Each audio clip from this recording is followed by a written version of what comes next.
Today, we're making a classic Christmas cookie. These are my old-fashioned fruitcake cookies. Now, I had been asked for years for my fruitcake cookie recipe, and if I'm being totally honest, I didn't have one because I didn't love fruitcake cookies. But I decided to get in the kitchen, take some of those old recipes, revamp them a little, add some flavor, and create a cookie that I really love. And they're really easy. Let me show you how to do it. In my mixer here, I've got a half a cup of unsalted butter. To that, I'm adding 3/4 of a cup of sugar. We're gonna cream this sugar and butter together until that butter lightens in color and everything is mixed really well. It usually takes 3 to 5 minutes, which seems like a lot of time, but you really need to make sure it's well combined. All right, we got that well combined. I'm just gonna scrape down the sides a little bit. And you know, this is an important step anytime that you're using a mixer like this because it sort of pushes all of your ingredients around the outside of the bowl. And just to make sure that everything gets well combined, we wanna scrape down those sides several times. To this, I'm going to add 1 egg. What I like to do with this is you certainly don't wanna crack this and put it directly in here. Crack it into a bowl first on a flat surface like that. That way, if you happen to get eggshell in it, it's much easier to fish that eggshell out of a bowl like this than your mixture here.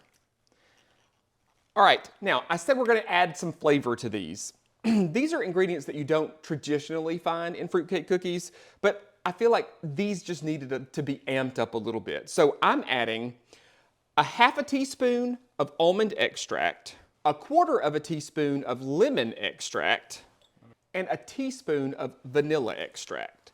Then we're just gonna mix this to combine. All right, let's talk about our dry ingredients. I've got 1½ cups of all-purpose flour. To this, I'm going to add a half a teaspoon of baking soda and a half a teaspoon of salt. I'm just gonna whisk these together. All right, what we're gonna do is we're gonna turn our mixer back on and then gradually add our dry ingredients to our wet ingredients. I'm gonna scrape down my sides quickly and then just mix one more time to make sure everything's well combined. All right, let's talk about our fruit for a second. Now, this is kind of the thing that I didn't love about fruitcake cookies.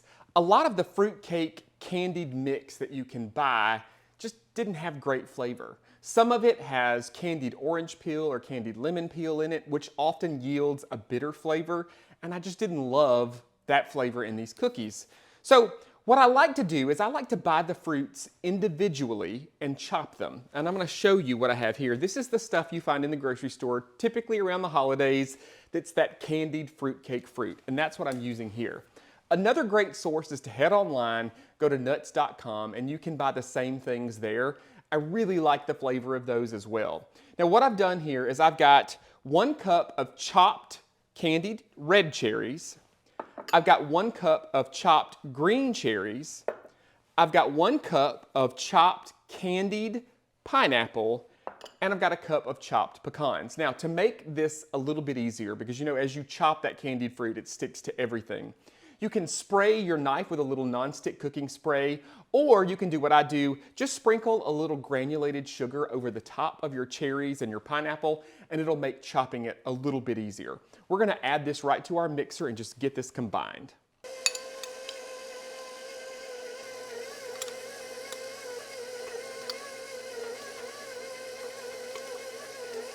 All right, now keep in mind, this is candied fruit, not dried fruit. You can certainly use the dried fruit, but the flavor is gonna be a little bit different. All right, let's talk about our cookies now.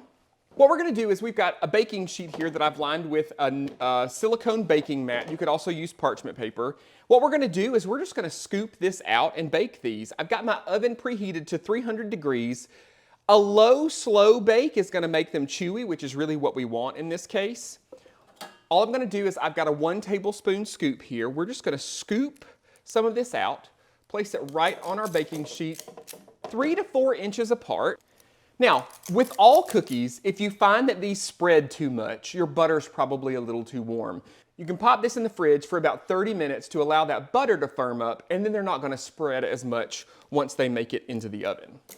You're gonna work in batches, and you should end up with about somewhere between 3 and 4 dozen cookies, depending on the exact size.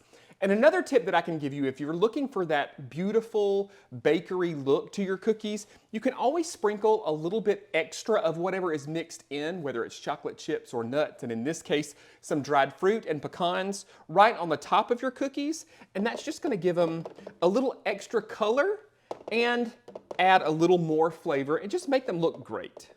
Okay, these are gonna go in the oven at 300 degrees for 20 to 25 minutes or just until they're golden brown.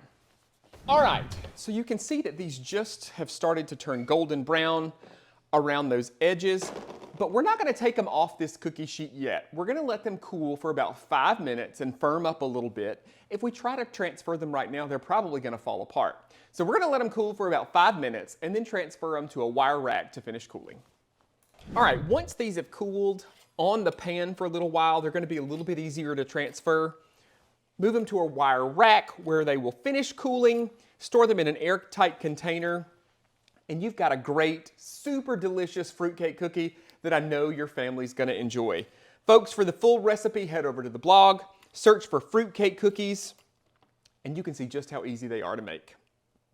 Y'all enjoy.